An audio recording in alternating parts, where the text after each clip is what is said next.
उमा महेश्वराय नमः। आप सभी का हमारे YouTube चैनल पर हार्दिक स्वागत है। साल 2023 में जीवित पुत्रिका या जीतिया व्रत कब है? आइए जाने शुभ मुहूर्त, पारण का समय, व्रत महत्व और पौराणिक कथा। जीवित पुत्रिका व्रत या जीतिया व्रत इस साल 6 अक्टूबर शुक्रवार को रखा जाएगा। ये व्रत कठिन व्रतों में से एक माना गया है। इस दिन महिलाएं अपनी संतान की खुशहाली व लंबी आयु के लिए निर्जला व्रत रखती हैं। अष्टमी तिथि का प्रारंभ 6 अक्टूबर को सुबह 6:34 से होगा और 7 अक्टूबर को सुबह 8:08 पर इसका समापन होगा। ये पर्व 3 दिनों तक चलता है। इस बार ये व्रत 5 अक्टूबर से 7 अक्टूबर तक चलेगा।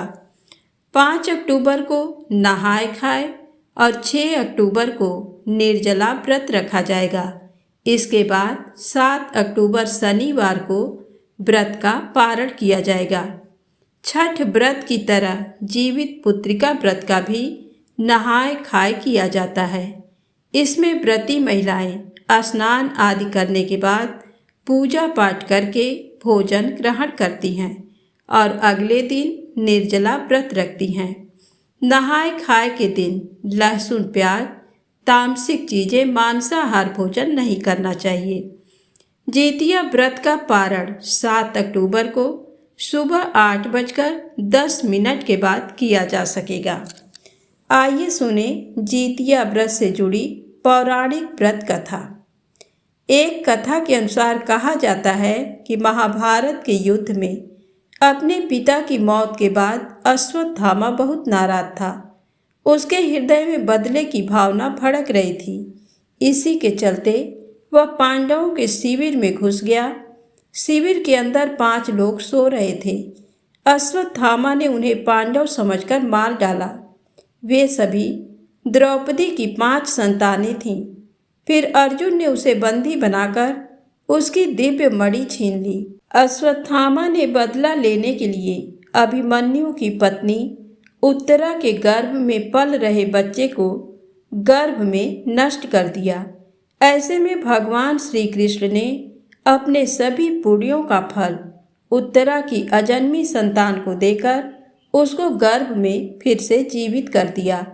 गर्भ में मरकर जीवित होने के कारण उस बच्चे का नाम जीवित पुत्रिका पड़ा। तब से ही संतान की लंबी उम्र और मंगल के लिए जीतिया का व्रत किया जाने लगा। तो प्रेम से बोले श्री हरि विष्णु भगवान की जय हो। हर हर महादेव। जय माँ गौरी। अब आइए सुने जीवित पुत्रिका व्रत की दूसरी पौराणिक कथा। गंधर्वों के राजकुमार का नाम जीमूत वाहन था। वे बड़े उदार और परोपकारी थे। जीमूत वाहन के पिता ने वृद्धावस्था में वानप्रस्थ आश्रम में जाते समय इनको राज सिंहासन पर बैठाया, किंतु इनका मन राजपाट में नहीं लगता था। वह राज्य का भार अपने भाइयों पर छोड़कर स्वयं वन में पिता की सेवा करने चले गए। वहीं पर उनका मलयवती नामक राजकन्या से विवाह हो गया।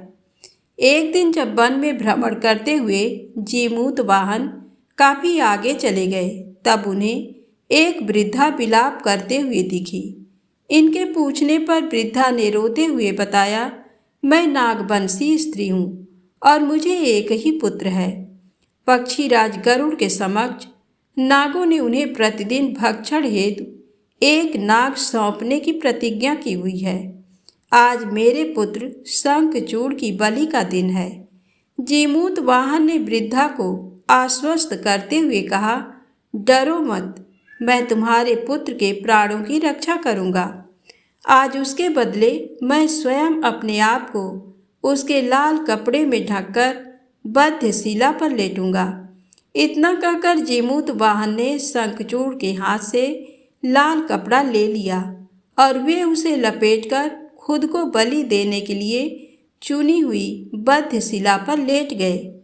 नियत समय पर गरुड़ बड़े वेग से आए और वह लाल कपड़े में ढके जीमूत वाहन को पंजे में दबोचकर पहाड़ के शिखर पर जाकर बैठ गए।